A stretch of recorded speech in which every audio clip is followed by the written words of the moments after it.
آتش زدگی کا ایک لرزہ خیز واقعہ تھا۔ میں اطلاع ملتے ہی جائے حادثہ پر پہنچ گیا۔ ASI نزاکت شاہ بھی میرے ساتھ تھا۔ ان دنوں میں ایک ضلع کے مضافات میں تعینات تھا۔ دراصل یہ شہر سے متصل ایک توسیع رہائشی منصوبہ تھا۔ مضافات میں واقع ہونے کے باعث یہ ایک پرسکون اور شور شرابے سے دور پوش رہائشی علاقہ تھا۔ آتش زدگی والا افسوسناک واقعہ اسی علاقے یعنی فری ٹاؤن میں پیش آیا تھا۔ یہ اپنی نوعیت کا ایک منفرد اور رونگٹے کھڑے کر دینے والا حادثہ تھا۔ فری ٹاؤن کو آباد کرتے وقت جدید ڈرائنگ اور نقشے کا بہت خیال رکھا گیا تھا۔ اس کے کل 4 بلاکس تھے: W، X، Y اور Z۔ چاروں بلاکس کے وسط میں 4 خوبصورت پارکس بنائے گئے تھے۔ ہر پارک مربع شکل میں تھا اور فٹ بال کے کسی میدان سے زیادہ کشادہ تھا۔ ان 4 پارکس کے عین بیچ گول فوارہ بنا ہوا تھا جو ان پارکس کے لیے دل کی مرکز کی حیثیت کا حامل تھا۔ بالکل ایسے ہی 4 پارکس فری ٹاؤن کے 4 بلاکس کے لیے مرکزی حیثیت رکھتے تھے۔ آتش زدگی کا عنوانناک واقعہ بلاک Y کی کوٹھی نمبر 140 میں رونما ہوا تھا۔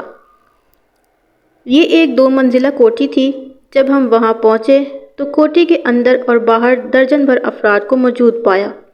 میں نے پہلی فرصت میں غیر متعلقہ افراد کو کوٹھی سے باہر نکال دیا اور وہاں رہنے والے لوگوں سے پوچھ تاچھ کرنے لگا۔ مجھے بتایا گیا آگ لگنے کا واقعہ کوٹھی کی بالائی منزل پر پیش آیا تھا۔ میں AI کی میت میں جائے وقوع کی سمت لپٹ گیا۔ اس کوٹھی میں کل 4 افراد رہائش پذیر تھے جن میں 4 مالک اور 2 ملازم کی حیثیت رکھتے تھے۔ کوٹھی کا مالک اور اس گھر کا سربراہ قادر علی خان اپنی بیوی شکیلہ اور 2 سالہ بیٹے جبران کے ساتھ بالائی منزل پر رہتا تھا، جبکہ کوٹھی کی زیر منزل قادر علی خان کے بڑے بیٹے نادر علی خان کے استعمال میں تھی۔ غلام حسین اور ولایت بی بی نامی 2 ملازم میاں بیوی زیر منزل کے ایک کوارٹر میں رہتے تھے۔ یہ ایک بے اولاد جوڑا تھا جو طویل عرصے سے قادر علی خان کی خدمت پر مامور تھا۔ جلدی ہم زینہ طے کر کے متاثرہ کمرے میں پہنچ گئے۔ وہ کمرہ خوابگاہ کے طور پر استعمال ہوتا تھا اور ہولناک آگ اسی کمرے میں بھڑکی تھی۔ اس کمرے کی پیمائش میرے اندازے کے مطابق 12 ضرب 15 فٹ رہی ہوگی۔ خوابگاہ کی اندرونی حالت دیکھ کر میں حیران رہ گیا۔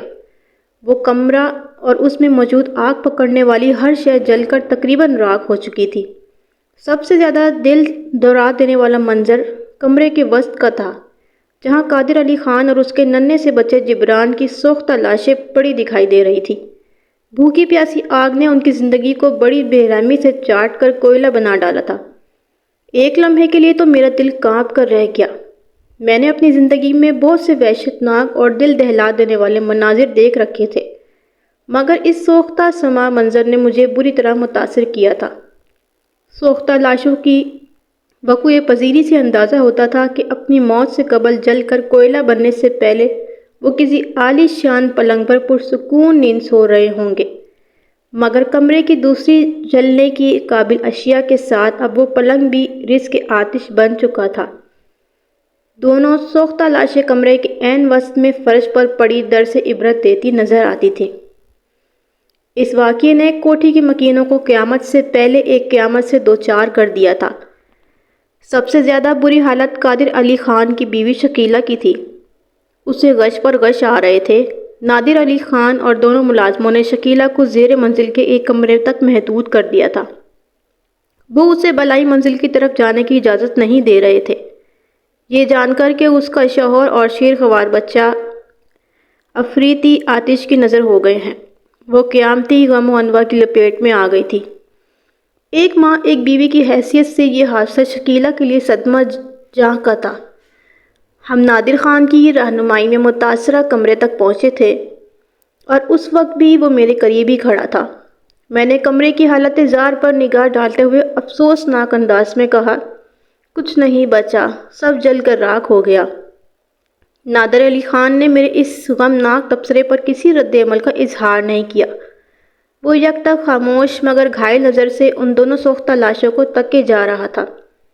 یوں محسوس ہوتا تھا جیسے میرے ادا کردہ الفاظ نے اس کی سماعت تک رسائی حاصل ہی نہ کی ہو۔ وہ گہرے صدمے میں نظر آتا تھا۔ باپ اور بھائی کی موت نے اسے توڑ کر رکھ دیا تھا۔ اس کی اس کیفیت کے پیش نظر میں نے اس کے کندھے پر ہاتھ رکھتے ہوئے ہمدردانہ لہجے میں کہا، نادر خان، تمہاری حالت ٹھیک نہیں، تم نیچے والی منزل پر جا کر آرام سے بیٹھو، میں موقع کی کارروائی مکمل کرنے کے بعد تم سے بات کرتا ہوں۔ میں ٹھیک ہوں تھانے دار صاحب، وہ سرسراتی ہوئی آواز میں بولا۔ مجھے یوں محسوس ہوا جیسے اس کی آواز کسی اندھے کنویں سے آ رہی ہو۔ میں نے اپنے لہجے کو حتی الامکان نرم رکھتے ہوئے اس کا کندھا تھپتھپایا اور کہا، تم ٹھیک نہیں ہونا نادر خان، اگر ٹھیک ہوتے تو ٹھیک دکھائی بھی دیتے۔ وہ بڑی عجیب سی نظروں سے مجھے دیکھنے لگا۔ اس کی آنکھوں میں مجھے انگنت الجھنیں اور بے شمار سوالات نظر آئے۔ مجھے یوں لگا جیسے وہ بہت کچھ کہنا چاہ رہا ہو لیکن اس کی سمجھ میں نہ آ رہا ہو کیا کہے اور کس سے کہے، اور اگر کہے بھی تو کہاں سے شروع کرے۔ تھانے دار صاحب، وہ بھرائی ہوئی آواز میں بولا اور جملہ نامکمل چھوڑ کر خاموش ہو گیا۔ اسے متذبذب دیکھتے ہوئے میں نے کہا ہے نا تم سے ڈھیر ساری باتیں ہوں گی۔ میرا انداز شفقت بھرا اور سمجھانے والا تھا۔ تم میری بات مانو اور زیر منزل پر چلے جاؤ، میں اپنا کام نپٹانے کے بعد تمہارے پاس آ رہا ہوں۔ وہ متلمانہ انداز میں مجھے دیکھنے لگا۔ میں نے اس کے کچھ بولنے سے پہلے ہی تحکمانہ لہجے میں کہہ دیا، میں جو تم سے کہہ رہا ہوں وہ قانون کا تقاضا ہے۔ اگر وقوعے کی کارروائی کے دوران مجھے کسی مرحلے پر تمہاری مدد کی ضرورت پیش آئی تو میں تمہیں خود اوپر بلا لوں گا۔ شاباش۔ بات ختم کرتے ہی میں نے ASI کو مخصوص اشارہ کر دیا، جس کا مطلب تھا وہ نادر خان کو جائے وقوع سے ہٹا دے۔ ASI نے فوراً میرے حکم کی تعمیل کی اور نادر خان کو بازو سے تھام کر نیچے لے گیا۔ جائے وقوع کی ضروری کارروائی اگر نادر خان یا کسی اور شخص کی موجودگی میں عمل میں لائی جاتی تو اس میں کوئی خرابی تھی اور نہ ہی کوئی قباحت۔ میں نے صرف یہ سوچ کر اسے وقوعے سے ہٹا دیا تھا کہ وہ اپنے بھائی اور باپ کی سوختہ بے سر و سامان لاشوں کو دیکھ کر ہولتا رہے گا۔ میں اس کے صدمات کو بڑھانا نہیں بلکہ کم کرنا چاہتا تھا، لہٰذا جذباتی اشتعال اور اعصابی شکستگی سے بچانے کے لیے میں نے اسے نیچے بھیج دیا تھا۔ جائے وقوع سے دور رہنا ہی اس کے لیے بہتر تھا۔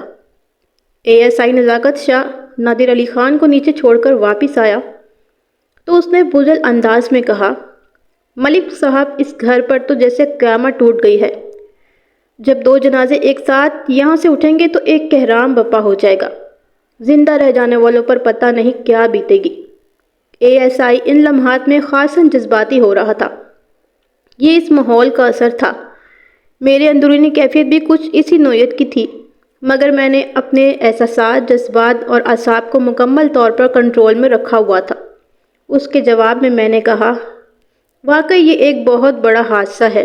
مرنے والا تو مر جاتا ہے، اصل قیامت تو ان لوگوں پر ٹوٹتی ہے جو اس کی موت کا سوگ منانے کے لیے زندہ رہ جاتے ہیں۔ فرداً روزانہ ان کے اندر ایک موت واقع ہوتی ہے۔ بہرحال نادر خان اور شکیلہ کو یہ صدمہ تو سہنا ہی ہوگا۔ وہ اس بات میں سر ہلاتے ہوئے الجھن زدہ لہجے میں بولا، ملک صاحب، ایک بات میری سمجھ میں نہیں آ رہی۔ کون سی بات شاہ جی؟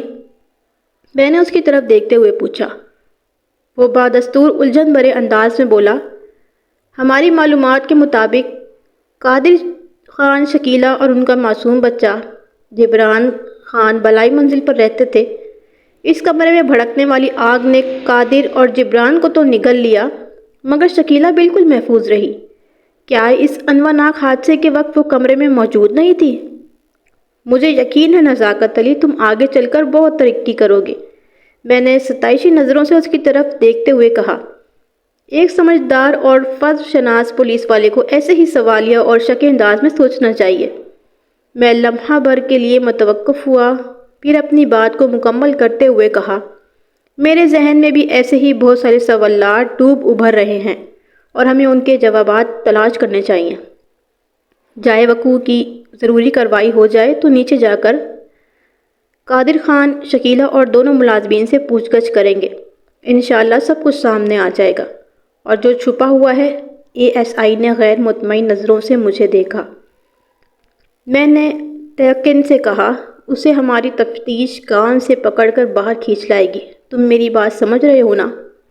اس نے اس بات میں گردن ہلانے پر اکتفا کیا اس کے بعد ہم دونوں موقع کی کارروائی میں مصروف ہو گئے۔ اس خوابگاہ کا وسطی حصہ بری طرح تباہ ہو چکا تھا اور یہی حصہ سب سے قیمتی تھا، جہاں ایک عالی شان پلنگ پر قادر خان اور اس کا شیر خوار بچہ گہری نیند سو رہے تھے۔ اب وہ نیند کے اس مقام پر پہنچ گئے تھے جہاں سے ان کی واپسی ناممکن تھی۔ کمرے کے درمیانی حصے میں ان کی سوختہ لاشیں نظر آ رہی تھیں، یا پھر پلنگ اور بچے کے جھولے کی ماتمی راکھ، اور یہ راکھ بھی اب باقاعدہ کیچڑ کی شکل اختیار کر چکی تھی۔ یہ کیچڑ اس پانی کے سبب پیدا ہوئی تھی جو آگ بجھانے کی غرض سے اس باپ بیٹے کی جلتی ہوئی لاشوں پر پھینکا گیا تھا۔ جائے وقوع کا نقشہ تیار کرنے کے دوران میں متلاشی نگاہوں سے جل جانے والی اور باقی بچ رہ جانے والی ایک ایک چیز کا جائزہ لے رہا تھا۔ وہاں مجھے ایک خستہ حال کوئلوں والی انگیٹھی بھی نظر آئی۔ ایسی انگیٹھیوں کو موسم سرما میں کمرہ گرم کرنے کے لیے استعمال کیا جاتا ہے۔ انگیٹھی کے اندر کوئلے دہکا کر اسے بستر کے قریب محفوظ فاصلے پر رکھ دیا جاتا ہے۔ مذکورہ انگیٹھی کسی ہیٹر کی طرح کام کرتی ہے۔ پانی کا اصول ہے کہ ہر بڑی مچھلی چھوٹی مچھلی کو کھا جاتی ہے۔ بالکل ایسے ہی آگ کا بھی اپنا ایک اصول ہے کہ بڑا آتش دان چھوٹے آتش دان کو نکل جاتا ہے، اور انگیٹھی اپنی ذات میں ایک چھوٹا سا آتش دان تھی۔ جب کمرے میں قیامت خیز آگ بھڑکی تو وہ ایک دہکتے ہوئے بڑے آتش دان کی صورت اختیار کر گیا۔ لہٰذا انگیٹھی کی آگ کو کمرے کی آگ کے سامنے گھٹنے ٹیکنا پڑے۔ انگیٹھی کے رنگ روپ کو تو بڑی آگ نے نگل لیا تھا، بس باقی رہ جانے والے آثار ہی بتاتے تھے کہ ہاں وہ بھی کبھی ہوا کرتی تھی۔ اس سوختہ خوابگاہ کی تلاشی کے دوران قادر خان اور اس کے بیٹے جبران خان کی لاشوں کے علاوہ مجھے کسی کام کی دو چیزیں ہی حاصل ہو سکی۔ ان میں ایک بے مول اور دوسری انمول تھی، مگر اہمیت کے لحاظ سے ان دونوں میرے ذہن میں ایک جیسے پرتجسس اور قابل تفتیش سوالات کو ابھار رہی تھی۔ ان میں ایک تو گھی والا ایک سیر کا خالی ڈبہ تھا۔ اس زمانے میں کھجور مارکا، ڈالڈا، تلو، شالیمار اور کشمیر نامی باسمتی گھی کے ایک سیر والے ٹین کے ڈبے بھی آیا کرتے تھے۔ جلنے کے باعث مذکورہ ڈبے کی حالت ایسی ہو گئی تھی کہ اسے دیکھ کر بتانا مشکل تھا کہ وہ کون سی بناسپتی گھی تیار کرنے والی کمپنی سے تعلق رکھتا تھا۔ بہرحال گھی کے اس خالی صورت ناآشنا ڈبے کو قادر خان کی خوابگاہ میں دیکھ کر سخت حیرت ہوئی تھی، کیونکہ ایسی کسی شے کی وہاں کوئی گنجائش نہیں نکلتی تھی۔ ہاتھ لگنے والی دوسری شے انمول تھی، یعنی اسے قیمتی کہا جا سکتا تھا، اور وہ تھا ایک طلائی لاکٹ۔ سونے کی زنجیر میں پروئے گئے اس لاکٹ کا تعویذ کسی صراف کی کاریگری کا عمدہ نمونہ تھا۔ 20ویں شکل کے اس تعویذ کے کناروں پر بڑی مہارت سے ایک ڈیزائن ابھارا گیا تھا، اور اس کے عین وسط میں انگریزی کا حرف این ابھرا ہوا تھا جو بہت نمایاں دکھائی دیتا تھا۔ میں نے جائے وقوع کی ضروری کارروائی مکمل کرنے کے بعد دونوں لاشوں کو پوسٹ مارٹم کے لیے ہسپتال بھجوانا چاہا تو نادر خان میری راہ میں حائل ہو گیا۔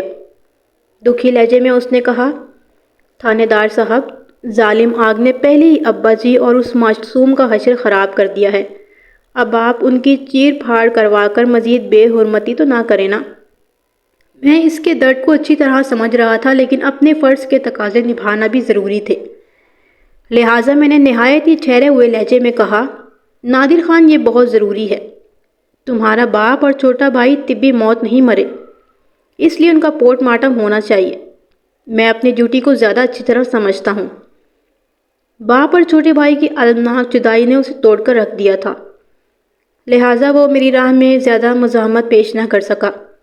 لاش کو ڈسٹرکٹ ہسپتال بھجوانے کے بعد میں نے نادر کو ساتھ لیا اور اس کوٹھی کی زیر منزل کے ایک کمرے میں جا بیٹھا۔ یہ وہ کمرہ نہیں تھا جہاں شکیلہ کو رکھا گیا تھا۔ شکیلہ کی دل گرفتگی بڑے اونچے درجے کو پہنچی ہوئی تھی۔ میں نے سوچا جب تک وہ ذرا سنبھلی میں نادر خان کا بیان قلم بند کر لوں گا۔ اس وقت ہم دونوں کے سوا اس کمرے میں کوئی اور موجود نہیں تھا۔ ASI نزاکت شاہ کو میں نے افسوسناک حادثے کا شکار ہونے والے افراد کی سوختہ لاشوں کے ساتھ سرکاری ہسپتال بھیج دیا تھا، اور یہ تاکید بھی کی تھی کہ لاشوں کو ہسپتال پہنچوانے کے بعد وہ سیدھا میرے پاس آئے، پھر ہم دونوں ایک ساتھ ہی تھانے واپس جائیں گے۔ اس دوران میں اہل خانہ کے بیانات لے لیتا ہوں۔ میں نے اپنے ساتھ بیٹھے ہوئے نادر خان کو ہمدردی بھرے لہجے میں مخاطب کیا اور کہا، نادر خان، مجھے اس واقعے کا دلی رنج ہے۔ اس غم میں تمہارے ساتھ شریک ہوں، لیکن دوسری طرف میں اپنے فرض سے بھی مجبور ہوں، لہٰذا تمہیں سوچ کر میرے سوالات کے جوابات دینے ہوں گے۔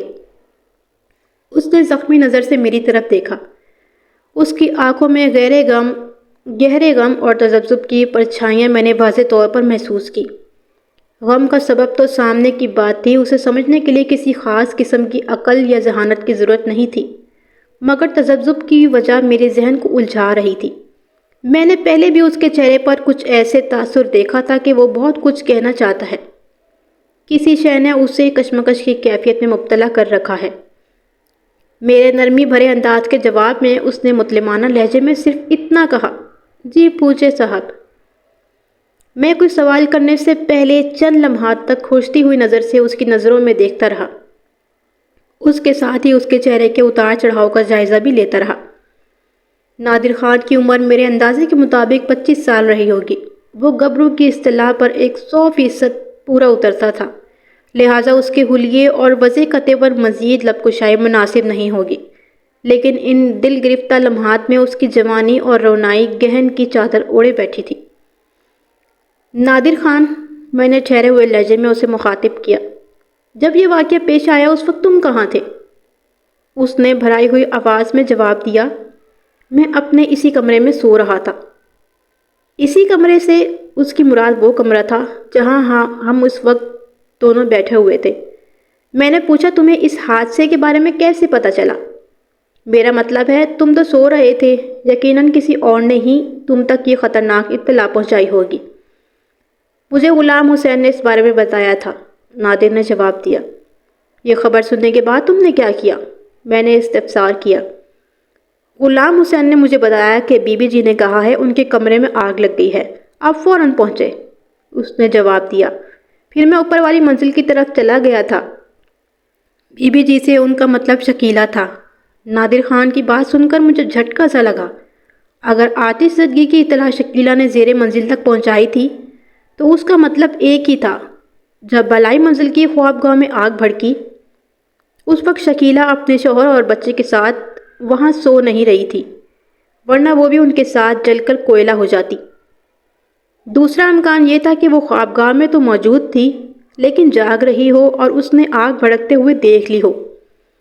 میں نے نادر خان سے پوچھا، جب تم بالائی منزل والی خوابگاہ میں پہنچے تو وہاں تم نے کیا دیکھا؟ میں نے ابا جی اور چھوٹے بچے کو آگ میں جلتے ہوئے دیکھا، وہ بھرائی ہوئی آواز میں بولا۔ غلام حسین بھی میرے ساتھ ہی اوپر پہنچا تھا اور اس کی بیوی بھی۔ غلام حسین بہت پریشان تھا، میری طرح وہ بھی اس منظر کو دیکھ کر وحشت زدہ سا رہ گیا تھا۔ پھر اسی کے مشورے پر ہم بالٹیوں میں پانی بھر بھر کر اوپر لانے لگے، مگر ہماری ہر کوشش ضائع ہو گئی۔ ہم ابا جی اور اس معصوم بچے کو نہیں بچا سکے، وہ جل کر کوئلہ ہو گئے تھے۔ اس کی آواز رند گئی۔ ان لمحات میں میرا ذہن بڑی تیز رفتاری سے کام کر رہا تھا اور مجھے بتا رہا تھا کہ اس المناک واقعے کی تہہ میں کوئی نہ کوئی گڑبڑ موجود ہے۔ سب کچھ ویسا ہی سیدھا سادہ نہیں تھا جیسا کہ بیان کیا جا رہا تھا یا نظر آ رہا تھا۔ بہت سی باتیں میرے ذہن کو الجھا رہی تھی۔ مطلب سب سے بڑی بات تو مجھے یہی ہضم نہیں ہو رہی تھی کہ شکیلہ کو کسی بھی طرح یہ پتہ چلا کہ اس کی خوابگاہ میں آگ لگ گئی ہے۔ اس نے مدد کے لیے زیر منزل موجودہ ملازمین کو پکارا۔ بی بی اور اس کے شوہر غلام حسین نے اس کی پکار پر لبیک کہا اور نادر خان کو جگا کر اس واقعے سے آگاہ کیا، اور پھر جب وہ دونوں آگ بجھانے کے لیے بالائی منزل پر پہنچے تو اس دوران قاتل آگ قادر خان اور اس کے بیٹے کی زندگی کو پوری طرح چاٹ چکی تھی، لہٰذا غلام حسین اور نادر خان کی کوششیں بآور نہ ہو سکیں۔ یہ سمجھ میں آنے والی بات نہیں تھی۔ اتنی تیز رفتاری اور ہلاکت خیزی سے تو جنگل کی آگ بھی کام نہیں دکھاتی۔ نادر خان، کیا تمہاری ماں اس وقت خوابگاہ میں موجود نہیں تھی جب آگ بھڑکی؟ میں نے پوچھا۔ وہ شکستہ لہجے میں بولا، چھوٹی امی اس وقت نیچے باتھ روم میں تھی۔ چھوٹی امی؟ میں نے چونک کر اس کی طرف دیکھا۔ کیا مطلب ہے تمہارا؟ وہ میرے الجھنے کا سبب سمجھ گیا، وضاحت کرتے ہوئے بولا، شکیلہ کو تو میں چھوٹی امی کہتا تھا، یہ میری سگی نہیں سوتیلی ماں ہے۔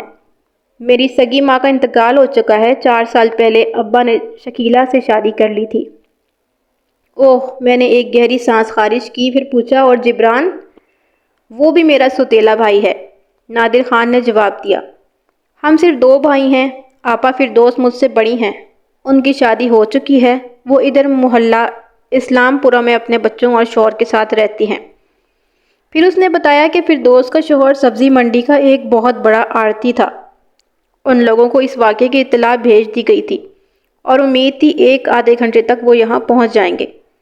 جب سے یہ انکشاف ہوا تھا کہ شکیلہ قادر خان کی دوسری بیوی اور نادر خان کی سوتیلی ماں ہے، میرے ذہن میں سوچ و فکر کا ایک اور در وارد ہو گیا تھا، اور یہ در پہلے سے کھلے ہوئے دروں سے کہیں زیادہ کشادہ تھا۔ میں نے نادر خان کی آنکھوں میں دیکھتے ہوئے استفسار کیا، تمہاری چھوٹی امی زیر منزل والے باتھ روم میں کیوں آئی تھی؟ کیا بالائی منزل پر یہ سہولت موجود نہیں؟ یہ کوٹھی ابھی نئی بنی ہے جناب، نادر خان نے جواب دیا۔ اوپر والی منزل میں باتھ روم وغیرہ تو ہیں، لیکن ان میں ابھی تک پانی کا نظام بحال نہیں ہو سکا، اسی لیے وہ لوگ بوقت ضرورت نچلی منزل والے باتھ روم کو استعمال کرتے ہیں۔ وہ لمحہ بھر کو متوقف ہوا، پھر اضافہ کرتے ہوئے بولا، چنانچہ مجھے آگ بجھانے کے لیے پانی بھی بالٹیوں سے بھر کر اوپر پہنچانا پڑا، لیکن افسوس کہ ہم انہیں بچا نہ سکے۔ وہ ایک مرتبہ پھر جملہ ادھورا چھوڑ کر افسردہ نظر سے مجھے دیکھنے لگا۔ میں نے ایک اہم سوال کیا، کیا یہ قیامت خیز واقعہ رات کے کس وقت پیش آیا تھا؟ جب مجھ تک اس واقعے کی خبر پہنچی اس وقت رات کے 3 سوا 3 بجے تھے، اس نے بتایا۔ رات کے 3؟ میں نے سوچنے والے انداز میں کہا، یعنی آج صبح کے 3؟ جی ہاں وہی، وہ جلدی سے تصدیقی لہجے میں بولا۔ کیا تم نے اس آتش زدگی کے سلسلے میں اپنی سوتیلی ماں سے کچھ پوچھا تھا؟ اس کی حالت اس قابل کہاں ہے کہ وہ کسی سوال کا جواب دے سکے، وہ سپاٹ الفاظ میں بولا۔ شوہر کے بارے میں تو میں کچھ کہہ نہیں سکتا، البتہ لگتا ہے جبران کی دردناک موت نے چھوٹی امی کا دماغ الٹ دیا ہے۔ غلام حسین کی بیوی ولایت بی بی نے بڑی مشکل سے اسے سنبھال رکھا ہے۔ میں نے بھی پہلے اور خاص طور پر اب بھی نادر خان کے لہجے میں شکیلہ کے لیے وہ مخصوص احترام محسوس نہیں کیا تھا جو سوتیلی ماں کا حق ہوتا ہے۔ اس کا یہی مطلب تھا وہ شکیلہ سے کچھ زیادہ خوش نہیں تھا۔ میں نے اسے استفسار کیا، نادر خان ٹھیک ہے، شکیلہ کی حالت ایسی نہیں کہ اس سے تم کچھ پوچھ سکتے، لیکن تمہیں غلام حسین یا ولایت بی بی کی زبانی تو کچھ باتیں ضرور پتہ چلی ہوں گی۔ تم جو کچھ جانتے ہو مجھے تفصیل سے بتاؤ تاکہ میں جلد از جلد تمہاری جان چھوڑ دوں۔ آخری جملہ میں نے مذاق کے رنگ میں کہا تھا۔ وہ مذاق کا موقع تھا اور نہ ہی تفریح کا وقت، لیکن پتہ نہیں کیوں میری زبان سے وہ جملہ پھسل گیا۔ بہرحال میں نے فوراً ہی خود کو کنٹرول کر کے سنجیدہ سی صورت بنا لی۔ وہ چند لمحات تک یوں ہی خاموش بیٹھا رہا، جیسے بولنے سے پہلے اپنے ذہن میں بھرے ہوئے مختلف انواع و خیالات کو مجتمع کرنے کی کوشش کر رہا ہو۔ پھر ٹھہرے ہوئے لہجے میں اس نے بتانا شروع کیا، رات کو لگ بھگ 10 بجے میں سونے کے لیے لیٹ گیا تھا اور جلد ہی مجھے نیند آ گئی تھی۔ اس کے بعد اس گھر میں کیا ہوتا رہا مجھے کچھ خبر نہیں۔ پھر جب غلام حسین نے دروازہ دھڑدھڑایا تو میری آنکھ کھل گئی۔ اس وقت رات کے، میرا مطلب ہے صبح کے کوئی 3:15 بجے تھے۔ غلام حسین نے نہایت ہی گھبرائے ہوئے لہجے میں بتایا کہ اوپر صاحب جی کے کمرے میں آگ لگ گئی ہے۔ صاحب جی؟ وہ ابا جی کو کہتا ہے۔ میں تو ویسے ہی ہڑبڑا کر اٹھا تھا، اس اطلاع نے میرے حواس کا ستیہ ناش کر ڈالا۔ اوپر کی جانب افراتفری کے عالم میں بڑھتے ہوئے میں نے غلام حسین سے پوچھا کہ اسے کیسے پتہ چلا ابا جی کے کمرے میں آگ لگ گئی ہے۔ اس نے میرے سوال کا جواب دیا کہ بی بی جی نے چیخ کر اس کی بیوی ولایت بی بی کو یہ بتایا ہے۔ ولایت بی بی اس وقت جاگ رہی تھی۔ چند لمحے پہلے چھوٹی امی نے اسے باتھ روم کے اندر سے پکار کر اسے قریب بلا لیا تھا۔ اس نے اپنے خاوند کو سوتے میں جگایا اور یہ انواناک اطلاع دی۔ غلام حسین نے اوپر جانے سے قبل مجھے اس سانے سے آگاہ کیا۔ پھر ہم تینوں ایک ساتھ آگے پیچھے اوپر پہنچے اور آگ بجھانے کے لیے اپنی سی کوشش کر ڈالی، مگر افسوس کہ ہماری کوشش کامیاب نہ ہو سکی۔ وہ چند لمحات کے لیے خاموش ہو گیا۔ میں اس دوران بڑی گہری اور ٹٹولتی ہوئی نظروں سے اس کا جائزہ لیتا رہا۔ تھوڑی دیر بعد وہ دوبارہ گویا ہوا۔ جب کسی بھی طرح ہم آگ پر قابو پانے میں کامیاب ہو گئے تو اس وقت بڑی دیر ہو چکی تھی۔ آگ نے ان دونوں کو جلا کر بالکل کوئلہ بنا دیا تھا۔ اس موقع پر شکیلہ یعنی چھوٹی امی دھاڑے مار مار کر رو رہی تھی۔ میں اس آتش زدگی کا سبب جاننا چاہتا تھا اور میں نے اس سلسلے میں کوشش بھی کی، لیکن چھوٹی امی میرے کسی سوال کا جواب دینے کے قابل نہیں نظر آتی تھی۔ مجبوراً میں نے اسے ولایت بی بی کی مدد سے نچلی منزل پر پہنچا دیا۔ اس سے پہلے ہی غش پر غش آ رہے تھے۔ اگر وہ لاشوں کے قریب موجود رہتی تو عین ممکن تھا اس کا ہارٹ فیل ہو جاتا۔ وہ ایک بار پھر متوقف ہوا، سانس درست کی اور اپنی بات کو آگے بڑھاتے ہوئے بولا، یہ بات بھی مجھے ولایت بی بی ہی کی زبانی پتہ چلی تھی کہ چھوٹی امی رات کے کسی آخری پہر نیچے والے باتھ روم میں آئی تھی۔ چھوٹی امی نے باتھ روم کے اندر سے چلا کر ولایت بی بی کو اپنی طرف متوجہ کیا۔ جب ولایت باتھ روم کے پاس پہنچی تو اس نے پوچھا، بی بی جی کیا ہوا ہے؟ تو چھوٹی امی نے باتھ روم کے اندر سے سخت غصے کے عالم میں دریافت کیا، کس بدبخت نے باہر سے کنڈی لگا دی ہے؟ یہ سوال ولایت کے لیے انتہائی حیران کن اور ناقابل یقین تھا۔ کوئی بھلا چھوٹی امی کے ساتھ باتھ روم کو باہر سے کنڈی کیسے لگا سکتا ہے؟ اس منزل پر 3 باتھ روم الگ الگ بنے ہوئے ہیں۔ ایک امی ابو کے استعمال میں رہتا تھا، ایک میرے لیے، اور تیسرا باتھ روم بالکل الگ تھلگ ملازم میاں بیوی کے استعمال کے لیے چھوڑ دیا گیا تھا۔ ولایت بی بی مالکن کی ڈانٹ سن کر ہکا بکا رہ گئی اور بے ساختہ اس نے باتھ روم کی بیرونی کنڈی کی طرف دیکھا۔ نادر خان اتنا بتانے کے بعد ذرا دیر کے لیے تھما، ایک گہری سانس لی، پھر دوبارہ گویا ہوا۔ ولایت کو چھوٹی امی کا چیختا ہوا سوال سن کر شدید اتنی حیرت نہیں ہوئی تھی جتنی حیرانی یہ دیکھ کر ہوئی کہ باتھ روم کی باہر والی کنڈی تو کھلی ہوئی تھی۔ اس نے چھوٹی امی سے کہا، بی بی جی کنڈی کو تو کسی نے بند نہیں کیا، آپ تھوڑا سا ذرا زور لگا کر دروازہ کھولیں تو یہ فوراً کھل جائے گا۔ ان دروازوں نے نیا رنگ پیا ہے نا، اور اوپر سے موسم بھی بڑا ٹھنڈ ہے، لگتا ہے دروازہ پھول کر پھنس گیا ہے، آپ اسے زور سے اپنی طرف کھینچیں۔ اندر سے چھوٹی امی کی غسیلی آواز آئی، میں اتنی دیر سے زور ہی تو لگا رہی ہوں مگر یہ نامراد کھلنے کا نام ہی نہیں لے رہا، اور تم ہر وقت فلسفیوں جیسی باتیں نہ کرتی رہا کرو۔ میں تم سے زیادہ جانتی ہوں کہ لکڑی کس موسم میں پھولتی ہے اور کس موسم میں سکڑ جاتی ہے، اور رنگ پینے کے بعد اس کی کیا کیفیت ہوتی ہے، سمجھی نا؟ ولایت بی بی کافی عرصے سے یہاں ملازم تھی۔ وہ فلسفی نہ سہی مگر اس میں نے مصلحت اندیشی ضرور دیکھی تھی۔ اس نے موقع محل کی نزاکت کو محسوس کرتے ہی چھوٹی امی کے سامنے ہتھیار پھینک دیے۔ کسی قسم کی بحث و تکرار میں وقت ضائع کرنے کے بجائے اس نے کہا، بی بی جی آپ دروازے سے ایک طرف ہٹ کر کھڑی ہو جائیں، میں باہر سے دھکا دیتی ہوں۔ چھوٹی امی نے کہا، ٹھیک ہے تم دھکا مارو۔ ولایت نے گرین سگنل ملتے ہی دھکا مارا اور ایک دھڑاکے سے باتھ روم کا دروازہ کھل گیا۔ چھوٹی امی منہ ہی منہ میں کچھ بدبداتی ہوئی اوپر چلی گئیں اور ولایت بی بی اپنے کمرے کی طرف آ گئی۔ ابھی وہ اپنے بستر پر لیٹی ہی تھی کہ اوپر سے چھوٹی امی نے ایک مرتبہ پھر اسے پکارا۔ اس بار وہ ولایت بی بی کو اپنے کمرے والی آتش زدگی کے بارے میں آگاہ کرتے ہوئے فوراً اوپر آنے کو کہہ رہی تھی۔ اس کے بعد جو کچھ بھی پیش آیا میں پہلے ہی آپ کو بتا چکا ہوں تھانے دار صاحب۔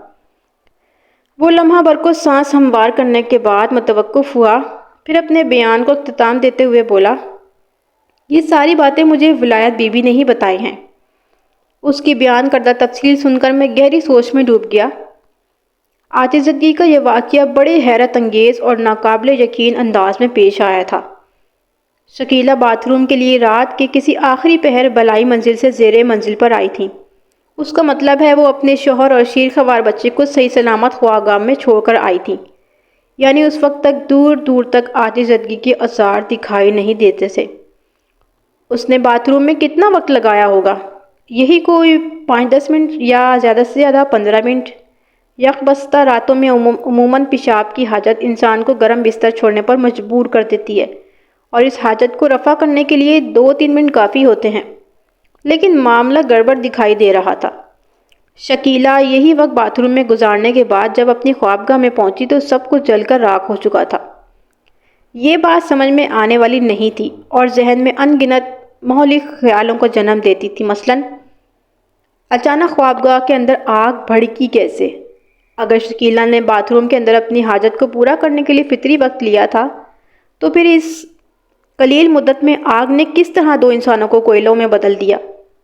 اور اگر شکیلہ غیر معمولی دیر تک باتھ روم میں موجود رہی تھی تو کیوں؟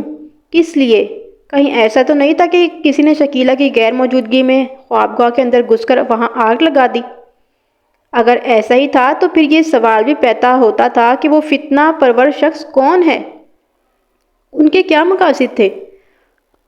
ان جیسے دوسرے متعدد سوالات کے جواب شکیلہ ہی دے سکتی تھی، اور وہ فی الحال کسی جواب کے قابل نہیں تھی۔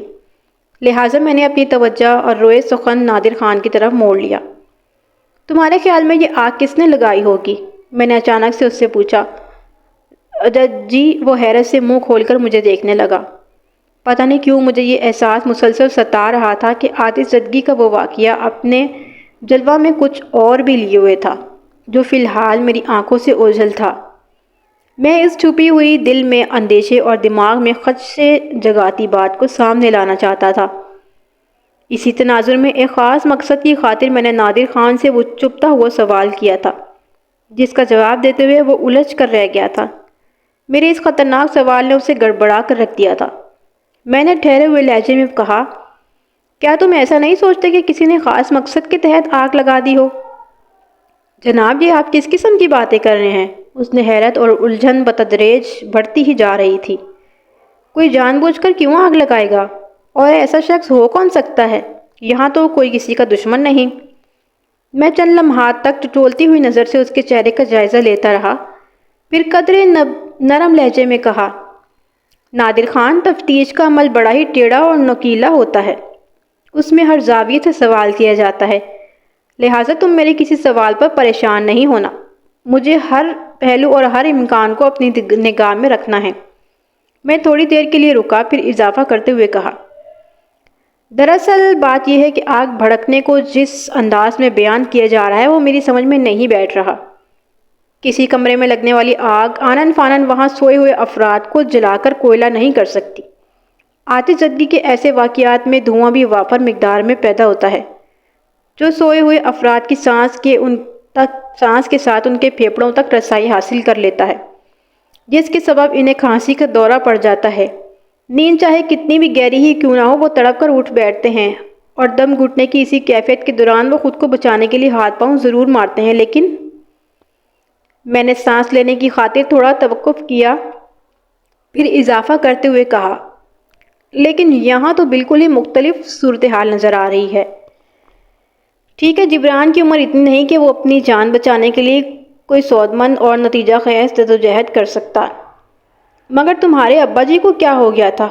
کیا وہ کوئی گہرا نشہ پی کر سویا تھا؟ وہ متجب نظر سے مجھے دیکھتے ہوئے بولا، تھانے دار صاحب، آپ کی باتوں میں بڑا وزن ہے۔ پتہ نہیں کیوں اس نقطے کی طرف میرا دھیان ہی نہیں گیا تھا۔ آپ کے ان خطرناک سوالات کا جواب تو چھوٹی امی ہی دے سکتی ہیں۔ میں تمہاری چھوٹی امی سے بھی پوچھ گچھ کروں گا، میں نے اپنی بڑی رسانیت سے کہا۔ اس سے تو اور بھی بہت سارے سوالات پوچھنا ہے، میرے ذہن میں بہت کچھ ہے۔ ابھی تو یہ جاننا بھی باقی ہے کہ آگ لگی کیسے؟ نادر خان نے چونک کر میری طرف دیکھا اور انکشاف انگیز لہجے میں بولا، آگ لگنے کا سبب میری سمجھ میں آ رہا ہے، مگر پتہ نہیں میں کہاں تک درست ہوں۔ ہاں بولو، تمہارے ذہن میں کیا ہے؟ میں نے نرم لہجے میں کہا۔ وہ جو کچھ بولا میرے ذہن میں پہلے سے موجود تھا۔ اس حوالے سے میں نے اوپر والی خوابگاہ میں کچھ ایسے آثار دیکھے تھے جو آتش زدگی کے اسباب کی طرف اشارہ کرتے تھے۔ میں پوری توجہ سے نادر خان کی بات سننے لگا۔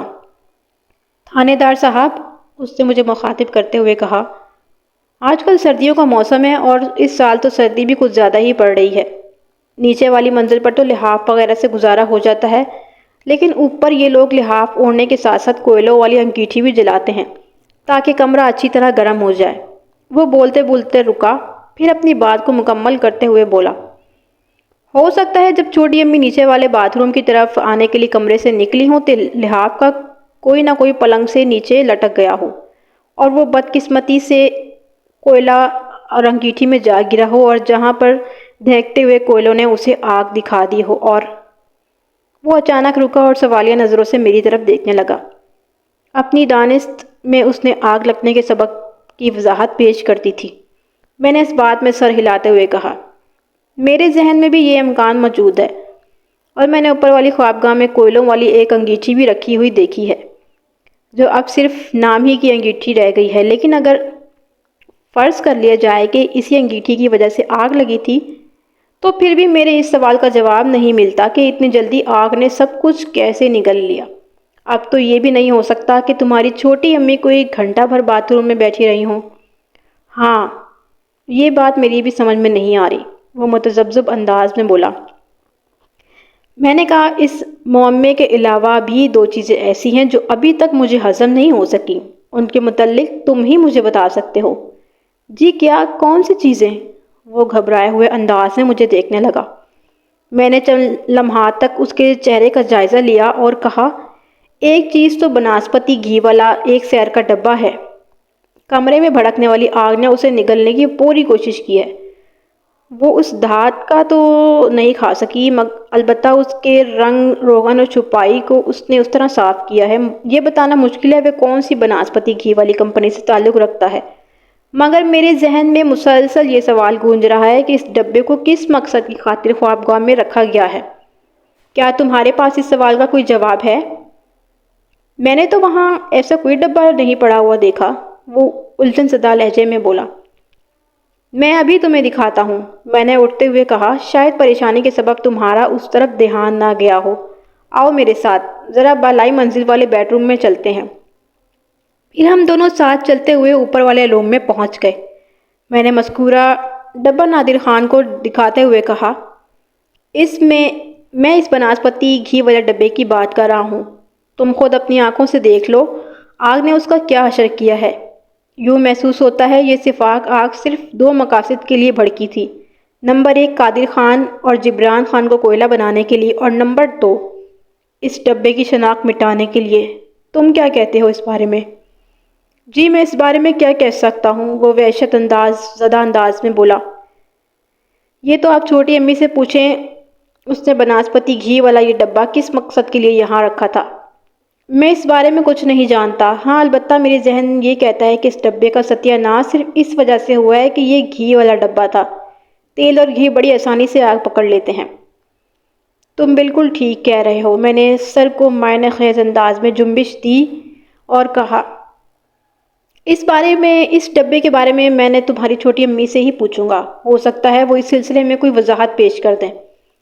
وہ سوالیہ نظروں سے مجھے دیکھتے ہوئے بولا، تھانے دار صاحب، آپ نے اس کمرے میں سے 2 ایسی چیزیں ملنے کی بات کی تھی جو آپ کے ذہن کو الجھا رہی تھی، ان میں ایک تو ڈبہ یہ گھی والا تھا اور دوسری؟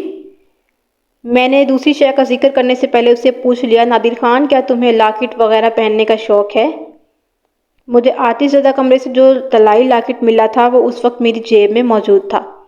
اس لاکٹ کے تعویذ والے نقشے 20ویں حصے میں انگریزی حرف این بڑا واضح ابھرا ہوا تھا۔ نادر خان کا نام بھی چوں کے این سے شروع ہوتا تھا، لہٰذا لاکٹ سے متعلق سوال اسی سے پوچھنا بنتا تھا۔ وہ میرے سوال سنتے ہی چونک اٹھا، بولا، آپ یہ بات کیوں پوچھ رہے ہیں تھانے دار صاحب؟ بتاؤں گا، پہلے تم ہاں یا نہ میں میرے سوال کا جواب دو۔ جی مجھے لاکٹ پہننے کا شوق ہے، اس نے بتایا۔ کیا اس وقت بھی تم نے کوئی لاکٹ پہنا ہوا ہے؟ نہیں، اس نے نفی میں گردن ہلائی۔ میں نے پوچھا، اس کی کوئی خاص وجہ؟ وہ جی چند روز پہلے میرا لاکٹ گر گیا تھا، اس نے متلمانہ انداز میں جواب دیا۔ ابھی تک میں نیا لاکٹ نہیں بنوا سکا۔ کیا تم نے گم ہو جانے والے لاکٹ کو تلاش کیا تھا؟ میں نے اس کی آنکھوں میں دیکھتے ہوئے پوچھا۔ جی بہت تلاش کیا مگر ملا نہیں، نادر خان نے الجھن زدہ انداز میں جواب دیا۔ اس کو ڈھونڈنے کے لیے میں نے اپنے کمرے کو الٹ کر رکھ دیا تھا، مجھے اس لاکٹ سے بڑی انسیت تھی۔ میں نے پرسوچ انداز میں کہا، کمرہ الٹ کر رکھ دینے کا مطلب تو یہ ہوا کہ تمہارے خیال میں وہ لاکٹ گھر کے اندر ہی کھویا تھا؟ جی ہاں بالکل، مجھے یقین ہے۔ کیا تم نے اپنے ملازمین کو لاکٹ کی گمشدگی کے بارے میں بتایا تھا؟ جی ہاں بتایا تھا، غلام حسین اور ولایت بی بی نے بھی لاکٹ کو ہر جگہ تلاش کر لیا مگر وہ کہیں بھی نہیں مل سکا تھا۔ چھوٹی امی اور ابا جی بھی میرے سونے کے لاکٹ کی گمشدگی سے واقف ہیں۔ وہ سانس لینے کے لیے متوقف ہوا، پھر اضافہ کرتے ہوئے بولا، چھوٹی امی نے تو فوراً فتویٰ جاری کر دیا کہ میں نے اس لاکٹ کو گھر سے کہیں باہر کھویا ہوگا، اگر وہ گھر کے اندر کہیں ہوتا تو ضرور مل جاتا۔ ابا جی چھوٹی امی کی بہت مانتے ہیں، میرا مطلب ہے مانتے تھے، انہوں نے بھی امی کی بات کی تائید کر دی اور تسلی دینے والے انداز میں مجھ سے کہا تھا، لاکٹ جہاں بھی کھویا اس بات کو جانے دو، خواہ پریشان ہونے کا کیا فائدہ، تم اپنے لیے ویسے ہی دوسرا لاکٹ بنوا لینا۔ لیکن میں بھی ابھی تک لاکٹ نہیں بنوا سکا۔ بولتے بولتے اس کی آواز بوجھل ہو گئی۔ داغ مفارقت دے جانے والے باپ کے ذکر نے اسے بے حد افسردہ کر دیا تھا۔ میں بڑی گہری نظروں سے اس کے چہرے کا اتار چڑھاؤ کا جائزہ لے رہا تھا۔ ان لمحات میں وہ واقعی بڑا دل گرفتہ اور اندر باہر سے ٹوٹا ہوا دکھائی دیتا تھا۔ میں چند لمحات تک خاموش نظروں سے اسے دیکھتا رہا، پھر نہایت ہی ٹھہرے ہوئے لہجے میں استفسار کیا، نادر خان، ہم اتنی دیر سے جس طلائی لاکٹ کا ذکر کر رہے ہیں، کہیں یہ وہی لاکٹ تو نہیں ہے جس کی خوبصورت 20ویں تعویذ عین کا حرف بڑے نمایاں انداز میں ابھرا ہوا ہے؟ جی ہاں وہی، وہ اضطراری انداز میں جلدی سے بولا۔ آپ میرے کھوئے ہوئے لاکٹ کے بارے میں کیسے جانتے ہیں تھانے دار صاحب؟ میں اس لاکٹ کے بارے میں ایسے جانتا ہوں کہ اب یہ گمشدہ نہیں رہا، میں نے ٹھوس لہجے میں کہا۔ کیا مطلب ہے آپ کا؟ وہ الجھ کر بولا۔ اس کی الجھن میں وزن محسوس ہوتا تھا۔ مطلب یہ کہ لاکٹ بازیاب ہو چکا ہے۔ کہاں ہے میرا وہ لاکٹ؟ میری جیب میں ہے۔ آپ کی جیب میں؟ اس نے بے یقینی سے مجھے دیکھا۔ آپ کوئی مذاق تو نہیں کر رہے؟ بالکل نہیں، میں نے اس کی مضربانہ اندازہ کیفیت کا جائزہ لیتے ہوئے کہا۔ آپ کے پاس میرا لاکٹ کیسے جا سکتا ہے؟ وہ جملہ ادھورا چھوڑ کر متذبذب نظر سے مجھے دیکھنے لگا، پھر ہجائی لہجے میں بولا، ایسے مجھے یقین نہیں آئے گا۔ اگر میرا وہ لاکٹ آپ کی جیب میں ہے تو مجھے دکھائیں۔ میں نے اپنی جیب میں ہاتھ ڈالا اور خاموشی سے وہ لاکٹ برآمد کیا اور بآہستگی سے اس کی جانب بڑھا دیا، پھر سپاٹ لہجے میں کہا، لو، دیکھ کر اور چھو کر یقین کر لو۔ میرے ہاتھ میں لاکٹ کو دیکھتے ہی اس کے چہرے اور آنکھوں میں شناسائی کے رنگ جھلکنے لگے۔ مجھے یہ سمجھنے میں ذرا بھی وقت محسوس نہ ہوا کہ اس نے ایک نظر میں شناخت کے تمام مراحل طے کر لیے تھے۔ اس نے لاکٹ کو اپنے ہاتھوں میں بڑی محبت اور لگاوٹ سے گھمایا، جیسے کوئی بچھڑے ہوئے دوست کے گلے ملتا ہے۔ اس دوران میں اس کی حرکات و سکنات بڑی باریک بینی سے جائزہ لے رہا تھا۔ اس کے بدن کی جنبشوں اور چہرے کے تاثرات میں مجھے 1% بھی بناوٹ یا اداکاری نظر نہ آئی۔ وہ اس وقت ایک سچی اور فطری جذباتی کیفیت سے گزر رہا تھا۔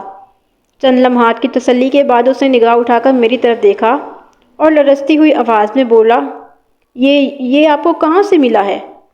اسی کمرے میں سے، میں نے کہا، ابھی تھوڑی دیر پہلے۔ میں تو اس لاکٹ کو ڈھونڈ ڈھونڈ کر پاگل ہو گیا تھا، اور یہ یہاں تک کیسے پہنچ گیا؟ میں نے تو نہیں پہنچایا، میں نے صاف گوئی کا مظاہرہ کرتے ہوئے کہا۔ آج ہماری پہلی ملاقات ہے، اس سوال کا جواب تو تم دو گے کہ یہ لاکٹ تمہاری چھوٹی امی کی خوابگاہ میں کیسے پہنچ گیا۔ میں اس بارے میں کچھ نہیں جانتا، وہ نفی میں گردن جھٹکتے ہوئے بولا۔ اگر مجھے پتا ہوتا کہ میرا لاکٹ چھوٹی امی کے کمرے میں ہے تو میں ادھر سے ادھر کیوں تلاش کرتا پھرتا؟ ٹھیک ہے، میں نے حتمی لہجے میں کہا، تم اس کے بارے میں کچھ نہیں جانتے؟ آؤ نیچے چلتے ہیں، جس کی خوابگاہ سے مجھے یہ لاکٹ ملا ہے اسی سے جا کر پوچھتا ہوں۔ وہ الجھتا ہوا ایک مرتبہ پھر میرے ہمراہ کوٹھی کی زیر منزل پر آ گیا۔ واقعی یہ سوال بڑا اہم تھا کہ نادر خان کا گمشدہ لاکٹ متوفی قادر خان کی خوابگاہ میں کیسے پہنچ گیا؟ قادر خان تو کسی جواب دہی کے قابل نہیں رہا تھا۔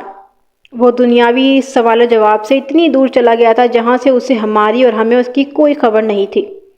ہاں، البتہ قادر خان کی خوابگاہ شکیلہ کی بھی اتنی ہی خوابگاہ تھی، لہٰذا یہ سوال اب اسی سے پوچھا جا سکتا تھا۔ یہی نہیں، مجھے شکیلہ سے اور بھی بہت سارے سوالات پوچھنے تھے۔ مثلاً خوابگاہ میں آگ کیسے لگ گئی؟ وہ کتنی دیر تک باتھ روم میں موجود رہی؟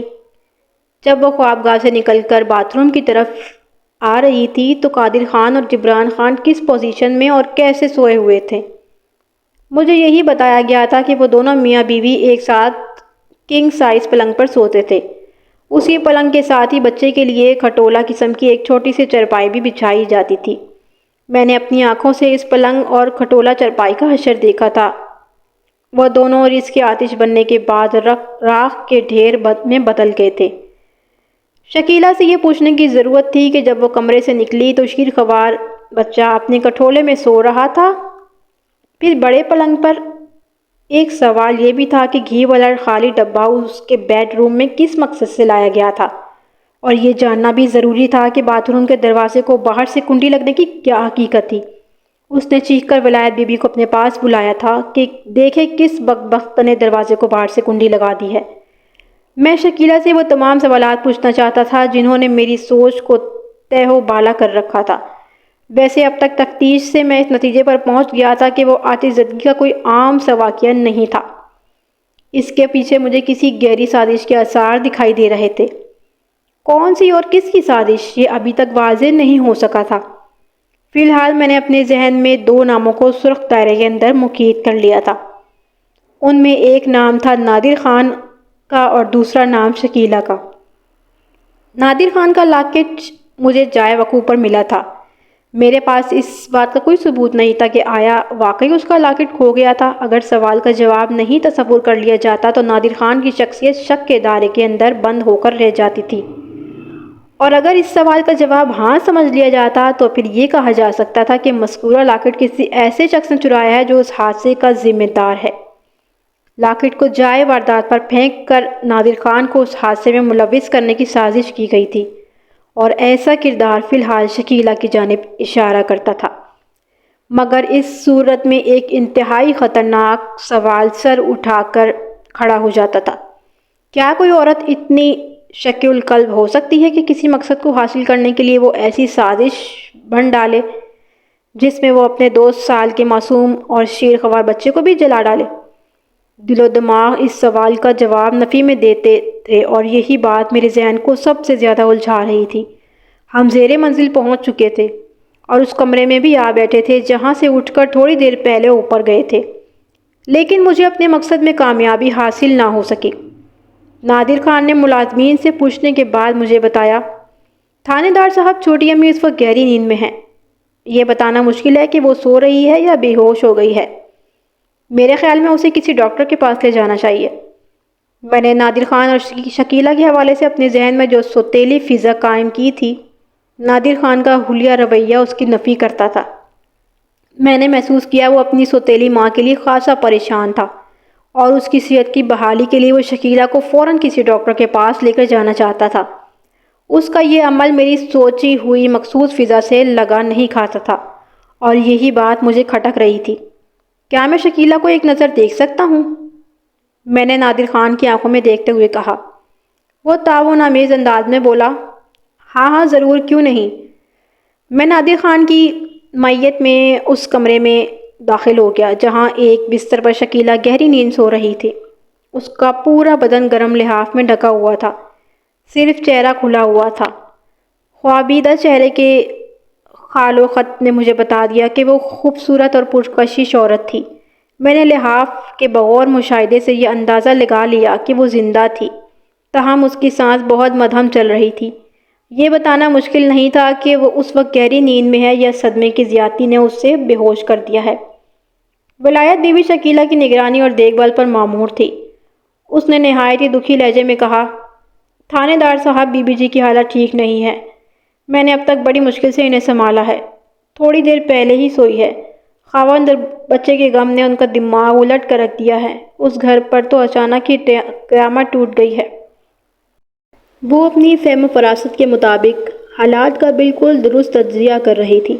میں نے اس کے تبصرے پر کچھ کہنا مناسب نہ سمجھا اور نادر خان سے مخاطب ہوتے ہوئے پوچھا، میں نے تمہاری کوٹھی کے باہر دیوار کے ساتھ ایک گرے فورڈ کار کھڑی دیکھی ہے، کیا وہ گاڑی تمہاری ہے؟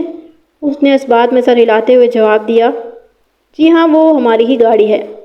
تم فوراً جاؤ اور اس گاڑی میں ڈاکٹر کو لے کر آ جاؤ۔ میں نے اس سے کہا، تمہاری چھوٹی امی کی حالت ایسی نہیں کہ اسے کسی ڈاکٹر کے کلینک پر پہنچایا جائے۔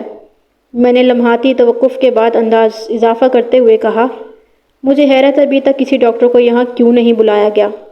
نادر نے کہنا چاہا، وہ جناب، حادثہ رات کے آخری پہر، لیکن میں نے فوراً اس کی بات کاٹ دی۔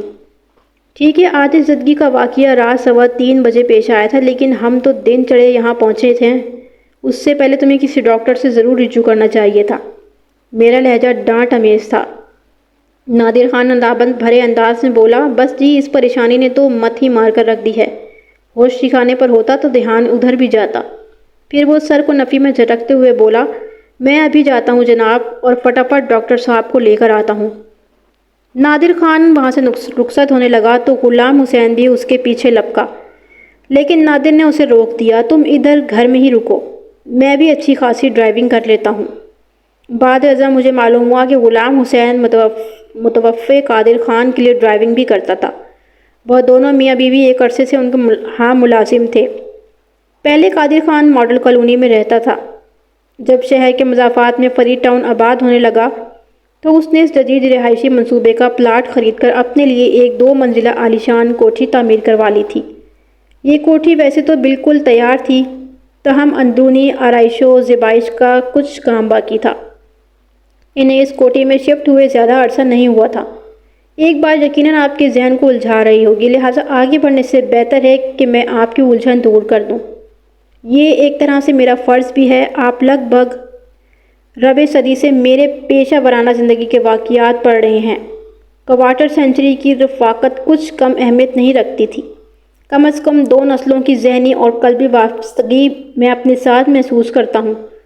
آپ لوگوں کے تاثرات، جذبات اور محسوسات اکثر و بیشتر مختلف ذرائع تک مجھ تک پہنچتے رہتے ہیں۔ ان محبتوں اور چاہتوں کے لیے میں آپ کا بے حد مشکور ہوں۔ یہ میری خوش قسمتی ہے کہ محکمہ پولیس کے اندر ایک فٹ کانسٹیبل سے لے کر IG تک مجھے ہر شخص سے پذیرائی ہی ملی ہے، اور محکمے کے باہر مجھے آپ جیسے قدر شناس اور بیدار معزز قارئین کا خصوصی برتاؤ دیکھنے کو ملا ہے۔ یہ میرے لیے ایک اعزاز کی بات ہے، مگر میں یہاں آپ سے کچھ اور کہنے اور کچھ بتانے والا تھا۔ آپ سوچ رہے ہوں گے کہ میں پنجاب کے دور دراز گاؤں اور دیہات کی خاک چھانتے ہوئے اچانک شہر کے مضافات میں آباد اس وقت کے لحاظ سے ایک جدید رہائشی منصوبے فری ٹاؤن میں کیا کرتا پھر رہا ہوں۔ تو اس سلسلے میں یہ عرض کرنا چاہتا ہوں کہ میں نے تو ملک کی تقسیم سے پہلے ہی محکمہ پولیس سے وابستہ ہو گیا تھا۔ یہاں ملک سے مراد متحدہ ہندوستان ہے۔ بعد میں یہ بڑا سا ملک پاکستان اور انڈیا نامی 2 ملکوں میں بٹ گیا۔ تقسیم سے قبل مشرقی پنجاب کے ایک ضلع امرتسر میں تھا اور بتدریج ترقی کرتے ہوئے سب انسپکٹر کے عہدے تک پہنچ چکا تھا۔ پھر قیام پاکستان کے بعد میں مغربی پنجاب یعنی پاکستان کے حصے میں آنے والے صوبہ پنجاب کے ایک تھانے میں تعینات ہو گیا تھا۔ اس کے بعد صوبہ پنجاب کے مختلف گاؤں دیہات میں میری پوسٹنگ ہوتی رہی۔ ابتدا میں چونکہ ملک کے ہر شعبے میں مسائل کی زیادتی اور وسائل کی کمی تھی، لہٰذا محکمہ پولیس کا بھی یہی حال تھا۔ میں عہدے کے اعتبار سے سب انسپکٹر تھا، لیکن نفری کی کمی کے باعث خصوصاً افسران کی تعداد کم ہونے کے سبب مجھے ڈائریکٹ تھانہ انچارج بنا دیا گیا۔ گویا میں تھانے دار بن گیا۔ میں نے اپنی زندگی میں دیانتداری اور فرض شناسی کے دامن کو ایک لمحے کے لیے بھی ہاتھ سے چھوٹنے نہیں دیا۔ ہمیشہ مظلوم کی داد رسی کی اور ظالم کا ہاتھ توڑا۔ نیکی کی اس راہ میں بدی کے خلاف جنگ کرتے ہوئے مجھ پر بہت مشکل وقت بھی آئے اور مجھے کڑے امتحانات سے بھی گزرنا پڑا، لیکن میں ہتھیار پھینکنے کے بجائے اس محاذ پر ڈٹا رہا۔ اسی ثابت قدمی، استقلال اور عزم نے مجھے کسی شخص کا منہ دیکھنے نہیں دیا، اور ہر کٹھن مرحلے سے گزرنے کے بعد کامیابی نے میرے قدم چومے۔ میں قدم قدم آگے بڑھتا رہا اور منزلیں مارتے ہوئے بالآخر DSP کے عہدے تک پہنچا، اور پھر ایک طویل عرصے کے بعد میں اسی عہدے پر ریٹائر ہو گیا۔ میری پیشہ ورانہ زندگی کے دلچسپ واقعات کہانی کے اندر میں پہلے محترم عبدالقیوم شاہ کے قلم اور سسپینس ڈائجسٹ کے توسط سے آپ تک پہنچتے رہے۔ شاد صاحب کے انتقال کے بعد میرے قابل صد احترام دوست معراج رسول صاحب نے اس کام کی ذمہ داری حسام بٹ کو سونپ دی۔ گزشتہ 10-12 سال سے حسام بٹ صاحب میرے پیشہ ورانہ تجربات کو رقم کر رہے ہیں۔ میری پوسٹنگ چونکہ زیادہ تر گاؤں دیہات اور چھوٹے قصبہ جات میں رہی، اس لیے آپ کو ایک مخصوص فضا کی کہانی پڑھنے کو مل رہی ہے، اور انشاءاللہ آئندہ بھی ملتی رہے گی، اور اس کے ساتھ ساتھ ہی آپ وہ سنسنی خیز اور تحیر آمیز واقعات بھی انہی صفحات میں ملاحظہ فرمائیں گے جو بحیثیت DSSP میری پیشہ ورانہ زندگی کا حصہ رہے ہیں۔ مجھے امید ہے یہ کہانیاں آپ کو بے حد متاثر بلکہ مبہوت کر کے رکھ دیں گی۔ زیر نظر واقعہ ان دنوں کا ہے جب میرے DSP بننے میں بہت کم وقت رہ گیا تھا، لہٰذا اس زمانے میں مجھے شہروں اور ان کے مضافات کے تھانوں میں بھی تعینات کیا جاتا رہا۔ میرے خیال میں اس وقت وضاحت کے بعد آپ کی ذہنی الجھن دور ہو گئی ہوگی۔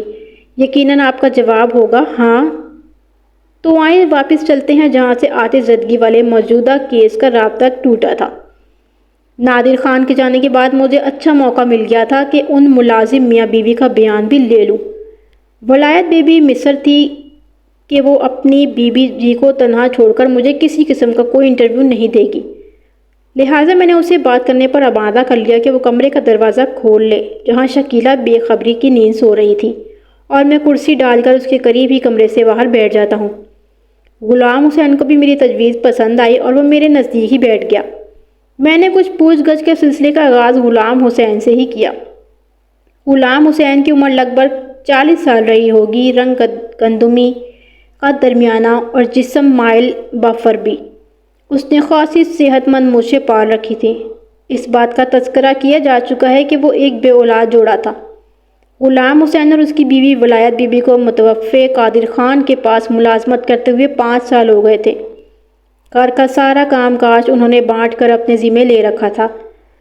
غلام حسین ڈرائیونگ کرتا تھا، گھر میں موجود پودوں کی دیکھ بھال کرتا تھا اور سودا سلف لانا بھی اس کے فرائض میں شامل تھا۔ اس کی بیوی صاف صفائی ستھرائی اور دھلائی کے علاوہ کھانا پکانے کے دوران شکیلہ کا ہاتھ بٹاتی تھی، اور دیگر کے اوپر کے چھوٹے موٹے کام بھی اسی کے ذمے تھے۔ میں نے 10 منٹ تک گھما پھرا کر غلام حسین سے مختلف سوالات کیے، لیکن کام کی کوئی بات میرے سامنے نہ آ سکی۔ گزشتہ رات وہ حسب معمول 9 بجے کے قریب سونے کے لیے بستر پر لیٹ گیا اور جلد ہی نیند بھی آ گئی۔ پھر اس کی آنکھ ولایت بی بی کے جگانے پر ہی کھلی تھی۔ بیوی نے گھبراتے ہوئے انداز میں اسے اطلاع دی تھی کہ اوپر بی بی جی کے کمرے میں آگ لگ گئی ہے۔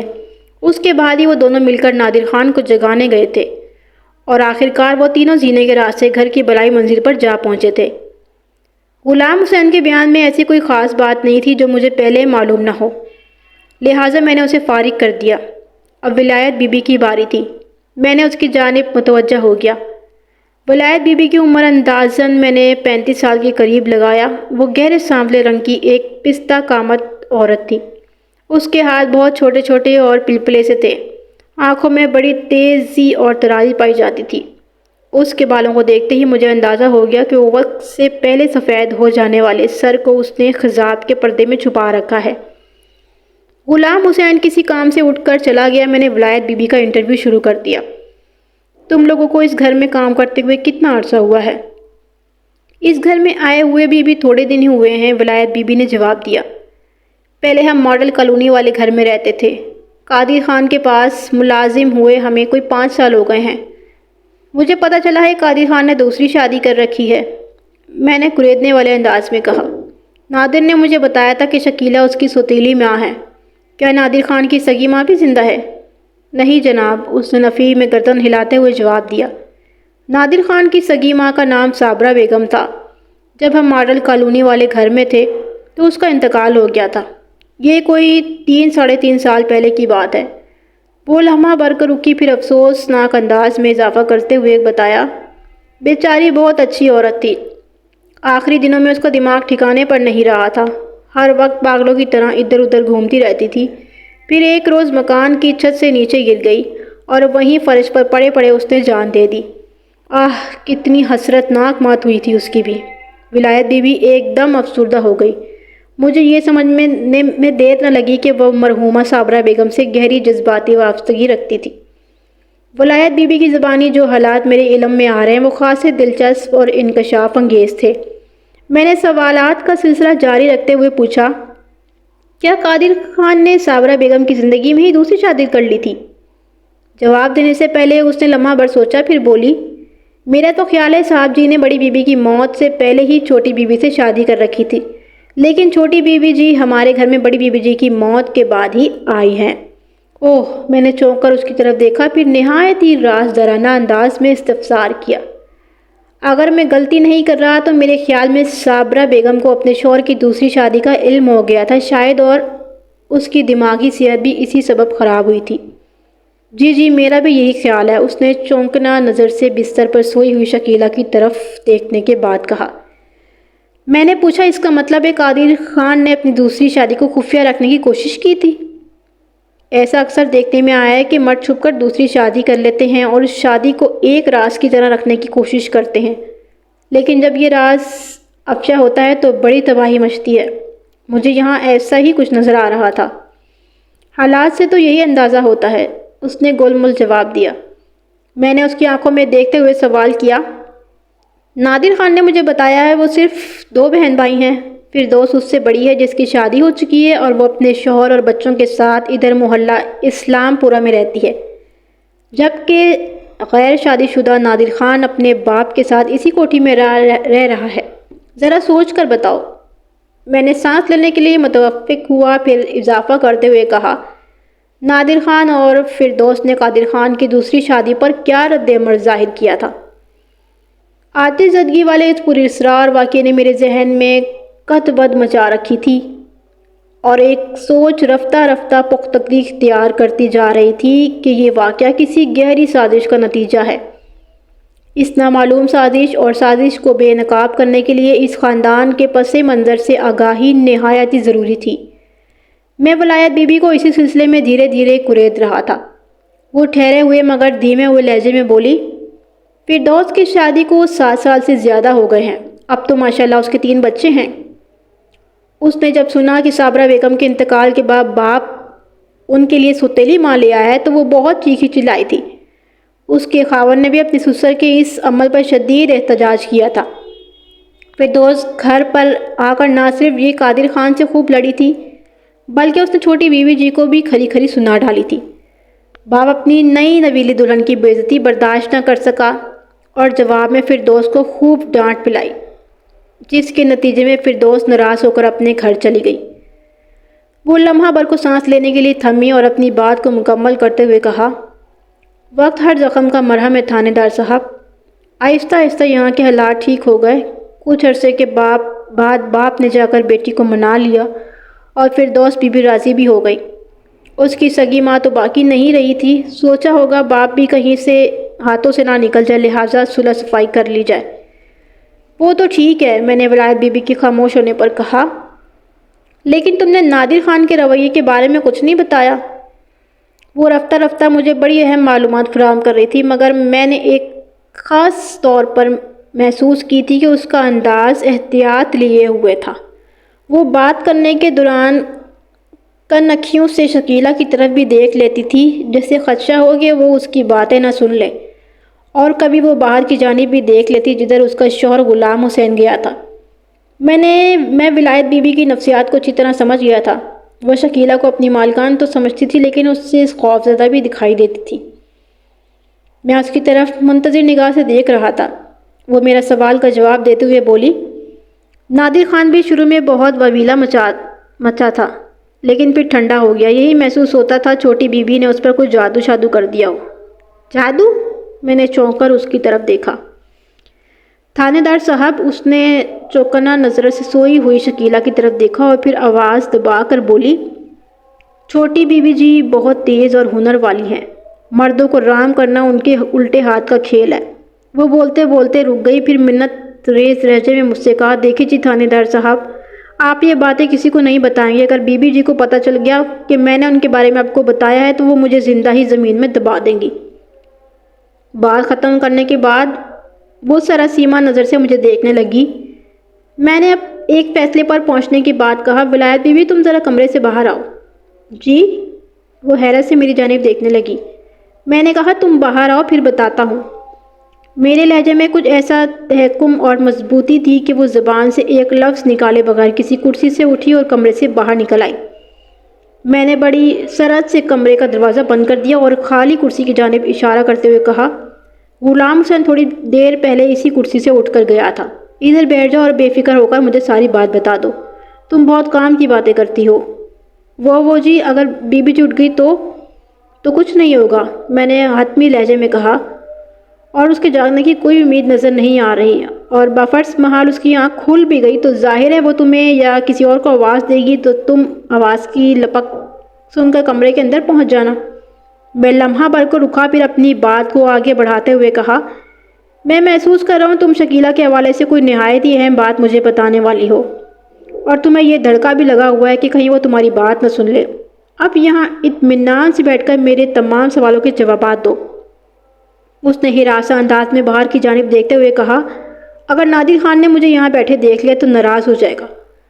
اس نے تو مجھے بی بی جی کی دیکھ بھال پر مقرر کر رکھا ہے۔ میں نے تسلی آمیز لہجے میں کہا، تمہیں نادر خان کی فکر کرنے کی کوئی ضرورت نہیں ہے، وہ گاڑی میں گیا ہے اور ڈاکٹر کو لے کر ہی واپس آئے گا، اور کوٹھی کے اندر قدم رکھنے سے پہلے ہی ہمیں اس کی آمد کا پتہ چل جائے گا۔ جب ایسا موقع آئے گا تم یہاں سے اٹھ کر اپنی چھوٹی بی بی جی کے پاس کمرے میں چلی جانا۔ میں نے اسے ایک بند گلی میں لا کر کھڑا کر دیا تھا۔ اسے فرار کا کوئی راستہ نہ دکھائی دیا تو نہ پائے رفتن نہ جائے ماندن کی عملی تفسیر نظر آنے لگی۔ وہ ایک دم کرسی پر دھس گئی اور تھوک نکلنے والی گہری سنجیدگی سے بولی، تھانے دار صاحب، میرا نام کہیں نہیں آنا چاہیے۔ آپ میرا مطلب سمجھ رہے ہیں نا؟ میں اچھی طرح سمجھ رہا ہوں ولایت بی بی، میں نے اسے دلاسا دیا۔ اس سلسلے میں تم پوری طرح مطمئن ہو جاؤ، یہ میرا تم سے وعدہ ہے کہ کسی کے سامنے تمہارا ذکر نہیں کروں گا۔ اب تم ایک لمحہ بھی ضائع کیے بغیر مجھے بتاؤ، تم شکیلہ کے حوالے سے مجھے کیا بتانے والی تھی؟ وہ بات تو میرے ذہن سے نکل ہی گئی، وہ اپنی پیشانی پر ہاتھ مارتے ہوئے بولی۔ میں نے کہا، خواہ مخواہ نہیں پیٹو ولایت بی بی، میں بتاتا ہوں۔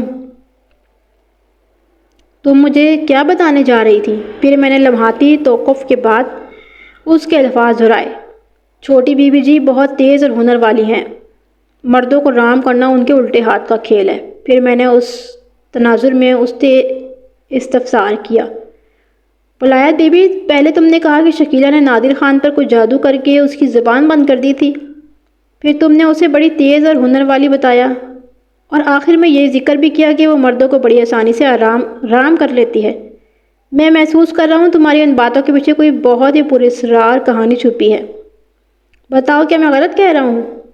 ولایت بی بی نے لمحہ بھر کو سوچا، پھر ٹھہرے ہوئے لہجے میں بتانے لگی، تھانے دار صاحب، بات دراصل یہ ہے جی کہ بڑے خان صاحب کو کوٹھے پر جانے کا شوق تھا۔ چھوٹی بی بی کو انہوں نے وہیں پسند کیا تھا۔ یوں کہیں تو زیادہ اچھا ہوگا کہ چھوٹی بی بی نے خان صاحب کو پھنسا لیا تھا۔ میں نے چونک کر اس کی طرف دیکھا اور بے اختیار میری زبان پھسل گئی۔ ولایت بی بی، کیا تم یہ کہنا چاہتی ہو کہ تمہاری اس چھوٹی بی بی شکیلہ کا تعلق اس بازار سے ہے؟ کبھی تھا صاحب، وہ ٹھوس لہجے میں بولی، لیکن بڑے خان صاحب سے شادی کے بعد اس نے اپنی پچھلی زندگی کو بالکل ترک کر دیا تھا اور ایک شریف زادی کی طرح گھر میں رہ رہی تھی۔ اب ان کو کوٹھے والی کہنا بالکل غلط ہوگا۔ میں نے کہا، ٹھیک ہے، میں تمہاری بات سے اتفاق کرتا ہوں، شکیلہ نے بازاری زندگی کو چھوڑ کر گھریلو رہن سہن اپنا لیا ہے، لیکن تمہاری جادو شادو والی بات ابھی تک وضاحت نہیں ہوئی۔ وہ تو جناب میں ایسے کہہ دیا تھا، وہ جان چھڑانے والے انداز میں بولی۔ کیا مطلب ہے تمہارا؟ میں نے قدرے سخت لہجے میں کہا، کوئی بات ایسے ہی خواہ مخواہ تو نہیں کی جاتی نا؟ تم ضرور مجھ سے کچھ چھپا رہی ہو ولایت بی بی۔ بات ختم کرتے ہی میں نے تیز نظروں سے اسے گھورا۔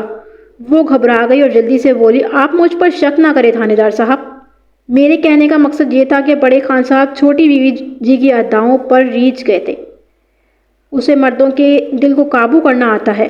جب وہ صبرا بیگم کے انتقال کے بعد ایک مالکن کی حیثیت سے اس گھر میں آئی تو چھوٹے خان صاحب نے بہت احتجاج کیا تھا، لیکن پھر رفتہ رفتہ ان کا احتجاج دم توڑ گیا اور وہ چھوٹی بیوی کے ساتھ بڑے سلوک سے رہنے لگے۔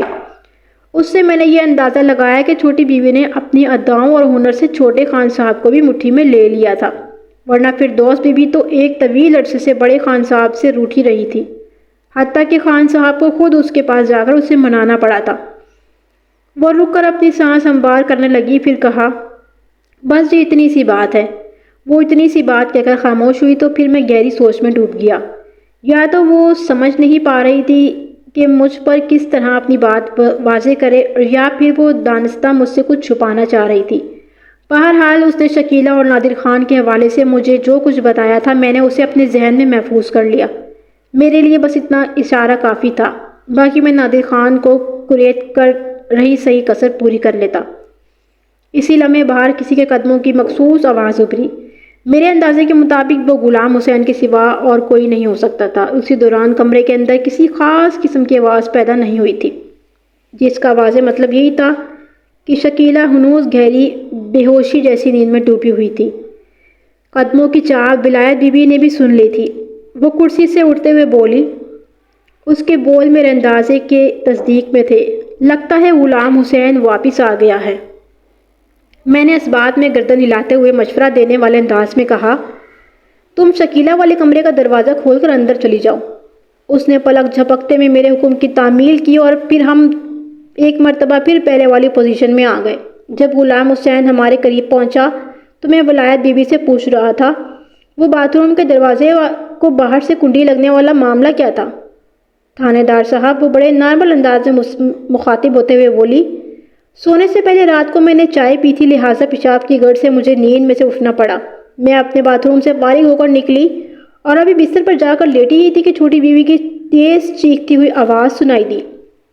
اس وقت غلام حسین بے خبر سو رہا تھا۔ میں کمرے سے نکل کر صحن میں آ گئی۔ وہ رات کا آخری پہر تھا اور بڑی کڑاکے کی سردی پڑ رہی تھی۔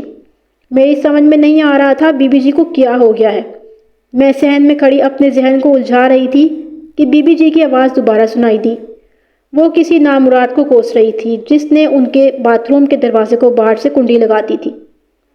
وہ رکی، ایک گہری سانس لی اور سلسلہ کلام کو آگے بڑھاتے ہوئے کہا، میں بھاگ کر اس باتھ روم کے پاس پہنچی جس کے اندر سے بی بی جی کی غصے بھری آواز آئی تھی۔ میں نے باتھ روم کے دروازے کا جائزہ لیا اور مجھے یہ دیکھ کر حیرت ہوئی کہ باہر کی کنڈی تو کھلی ہوئی تھی۔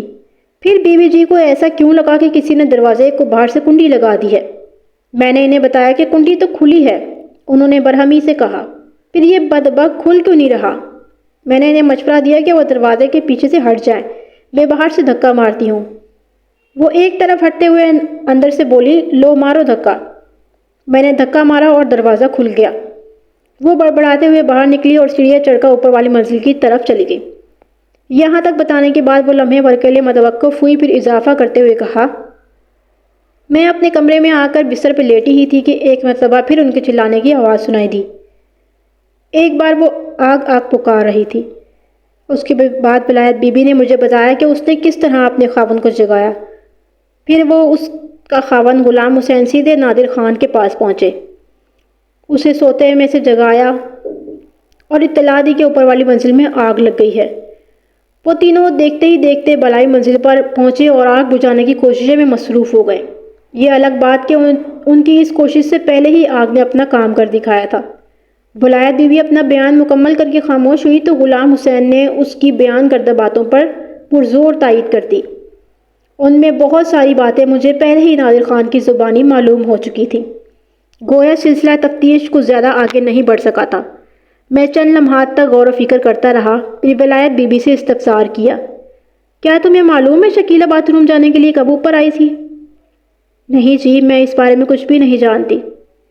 پھر تو تمہیں یہ بھی پتہ نہیں ہوگا کہ وہ باتھ روم کے اندر کتنی دیر تک موجود رہی تھی۔ واقعی مجھے اس بارے میں کوئی علم نہیں، وہ سادہ سے لہجے میں بولی۔ مجھے اس وقت پتہ چلا کہ وہ باتھ روم میں ہے جب انہوں نے دروازہ پیٹ کر مجھے اپنی طرف متوجہ کرنے کی کوشش کی۔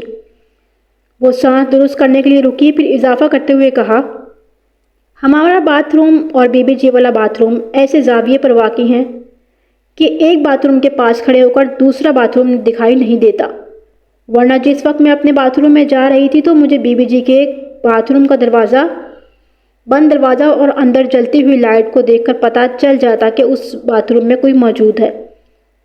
ولایت بی بی کی اس وضاحت میں مجھے بڑا وزن محسوس ہوا۔ وہ تکنیکی اعتبار سے ایک کھلی حقیقت کا اظہار کر رہی تھی۔ میں نے گھوم پھر کر اس کوٹھی کی بالائی اور زیرے دونوں منزلوں کا بڑی اچھی طرح جائزہ لیا تھا۔ واقعی ملازمین والا باتھ روم اور مالکان کے باتھ رومز، نادر خان کے دونوں باتھ رومز ایک دوسرے کی مخالف سمت میں واقع تھے۔ شک تفتیش کی بنیاد ہے، اس کے بغیر کارروائی کو آگے بڑھانا ممکن نہیں ہوتا، مگر خوامخواہ کا شک ہمیشہ گمراہ کرتا ہے اور تفتیش کی گاڑی کو غلط رخ پر ڈال کر منزل سے دور لے جاتا ہے۔ درست سمت میں تفتیش کو آگے بڑھانے کے لیے کسی ایسے شک کو بنیاد بنانا چاہیے جس میں واقعی معقولیت اور شفاہی منطق ضرور موجود ہو۔